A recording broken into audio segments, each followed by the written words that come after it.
Mentale Gesundheit im Sport. Sie ist unglaublich wichtig. Doch was, wenn Sportlerinnen nicht mit dem Leistungsdruck zurechtkommen? Julia Höre hat als Jugendliche Leichtathletik gemacht. Auch ich bin Ex-Leistungssportlerin und heute Journalistin. Im Gegensatz zu mir hat Julia allerdings nicht nur gute Erinnerungen an die Leistungssportzeit. Darüber möchte ich mit ihr für meine Doku sprechen.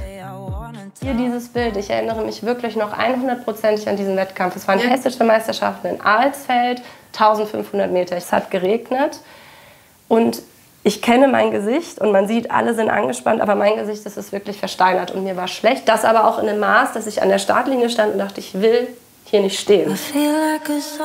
Auch ich kenne den Leistungsdruck, den man sich selbst macht. Allerdings war er bei Julia so hoch, dass er sie im Wettkampf total hemmte. Hinzu kam, dass auch ihr Trainer damals viel Druck auf die junge Athletin ausübte.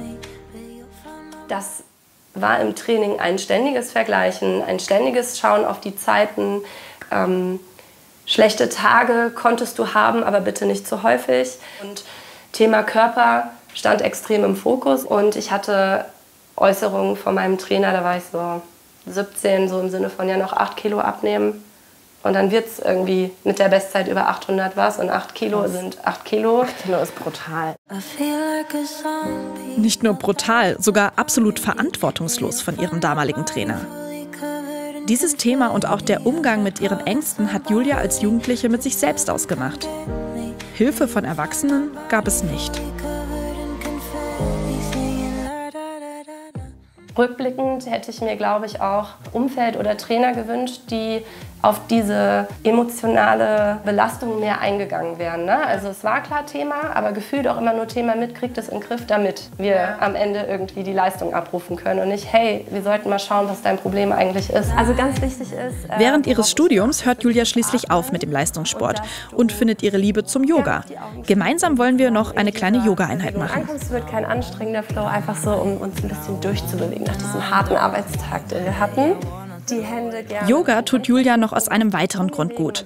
Vor einem Jahr bekommt sie die Diagnose MS, Multiple Sklerose.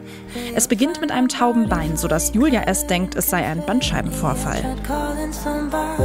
Relativ zeitgleich kamen andere Symptome dazu. Ich hatte Wortfindungsstörungen, ich hatte Probleme, meinen Urin zu halten, ich hatte Probleme in der rechten Hand mit der Motorik. Ich hatte kein Warm-Kalt-Empfinden mehr an den Beinen. Und genau, dann kam ich ins Krankenhaus. Meine Diagnose hatte ich nach 5 Tagen. Glücksfall, aber auch kein Raum für Verarbeitung. Also das ging super schnell von, ach ja, Bandscheibenvorfall, irgendwie ich lasse ausheilen, fertig, zu, ich bin chronisch krank und was heißt das eigentlich für mein Leben? Und das waren, ich glaube, wirklich die härteste Zeit, die ich bisher in meinem Leben hatte.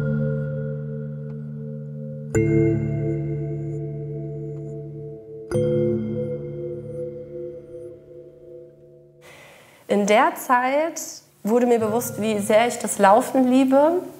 Das, was ich ja so gefühlt jahrelang nur für andere gemacht habe, dann abgelehnt habe, habe ich plötzlich gemerkt, geil, ich stehe drauf, ich mag das Gefühl. Ich kann es vielleicht nicht mehr. Das war für mich ein großes Ding, dass ich dachte, ich kann nie wieder joggen gehen oder auch wandern. Julia hat eine hochaktive Form von MS und muss starke Medikamente nehmen. Wieder ist es Yoga, das ihr zurück zum Sport hilft. Inzwischen kann Julia auch joggen gehen. Sie sagt, sie verspürt eine ganz neue Dankbarkeit für die Leistung ihres Körpers. Ich